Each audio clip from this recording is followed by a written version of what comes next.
अस्सलाम वालेकुम दोस्तों, उम्मीद है आप खैरियत से होंगे। आधार कार्ड को वोटर आईडी से जोड़ने का बिल सरकार ने सोमवार को पार्लियामेंट में पेश कर दिया और हंगामों के बीच पार्लियामेंट में ये बिल पास भी हो गया। हालांकि अपोजिशन ने इस बिल को लेकर प्राइवेसी कंसर्न जताए हैं। हम इस वीडियो में ये जानने की कोशिश करेंगे कि आधार को वोटर आईडी से जोड़ने का नतीजा क्या होगा और लॉन्ग रन में इस बिल के हमारे देश की जनता पर परिणाम क्या होंगे। तो प्लीज़ वीडियो को पूरा देखिए। अगर आप चैनल पर नए हैं तो चैनल को सब्सक्राइब भी कीजिए और साथ ही साथ बेल आइकॉन भी दबाइए। 5 राज्यों में इलेक्शन से पहले सरकार ने एक बड़ा कदम उठाते हुए इलेक्शन रिफॉर्म अमेंडमेंट बिल 2021 को पार्लियामेंट में पास करा दिया।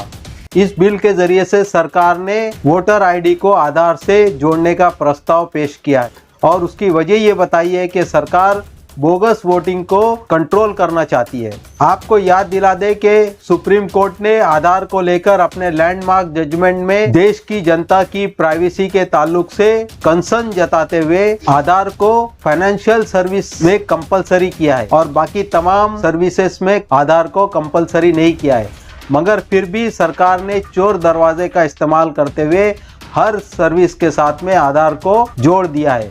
अब अगर आप एक मामूली सा सिम कार्ड भी खरीदने जाएंगे तो बिना आधार जमा कराए हुए वो आप नहीं खरीद सकते।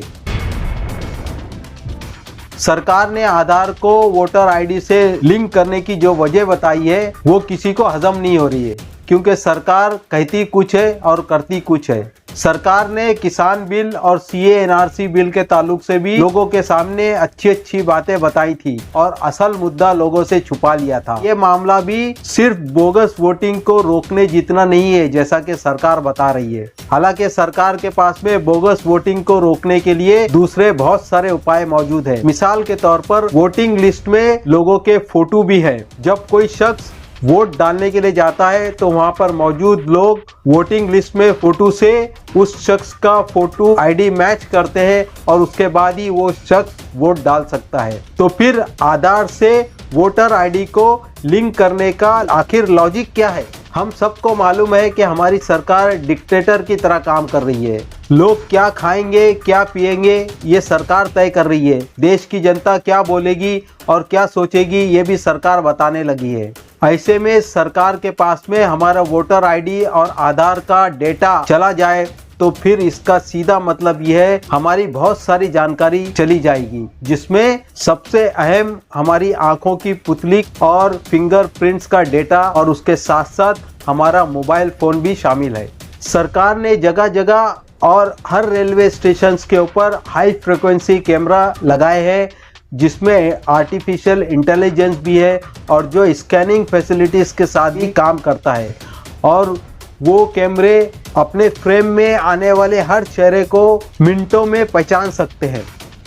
अब अगर सरकार किसी शख्स को टारगेट कर उसके खिलाफ कोई एक्शन करना चाहती है तो सरकार ये काम मिनटों में कर सकती है, क्योंकि उसके पास में हमारी आंखों का और फिंगरप्रिंट का डेटा मौजूद है। इस तरह का मामला हम आए दिन चाइना और हांगकांग के बीच में होता हुआ देखते हैं, जहां पर हांगकांग में डेमोक्रेसी के समर्थन में और चाइना के खिलाफ बड़े बड़े प्रोटेस्ट होते हैं तो चाइना की सरकार वहां पर इसी टेक्नोलॉजी की मदद के जरिए से प्रोटेस्टर को पहचान कर उनके खिलाफ कार्रवाई करके उनको चाइना लेकर जाकर उनके ऊपर मुकदमा करती है। हमारी सरकार भी लोगों की आज़ादी को कुचलने, देश की दौलत को अपने दोस्तों के हाथों में थमाने के लिए उल्टे सीधे कानून बनाती रहती है। लोकतंत्र के मंदिर में बैठकर लोकतंत्र को खत्म करने की कोशिश कर रही है। तो ऐसी सरकार के हाथ में इतनी अहम जानकारी अगर चली जाए तो फिर हमारे सर पर खतरे की घंटी हमेशा लटकी रहेगी। हमको मालूम है कि आधार का डेटा बार बार लीक होता रहा है। विकीलीक्स की एक रिपोर्ट के मुताबिक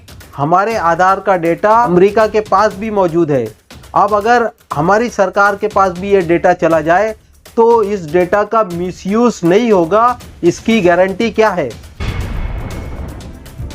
सरकारें आएंगी और जाएंगी, सरकारों का काम है कि देश की जनता की सेवा करना। सरकारों को जनता का बाप बनने की कोशिश नहीं करनी चाहिए। आज टेक्नोलॉजी इतनी एडवांस हो गई है, अगर सरकारों के हाथ में हमारा बायोमेट्रिक डेटा चला जाए तो फिर लोगों की भलाई के नाम पर लोगों के ऊपर गुलामी थोप दी जाएगी और ये उसकी शुरुआत है। इस रिपोर्ट के बारे में आप अपनी राय कमेंट्स करके बताएं। वीडियो को ज़्यादा से ज़्यादा लाइक कीजिए, शेयर कीजिए ताकि जनता की बात जनता तक पहुंच सके। हम आइंदा आपसे फिर मुलाकात करेंगे, तब तक के लिए अल्लाह हाफिज़।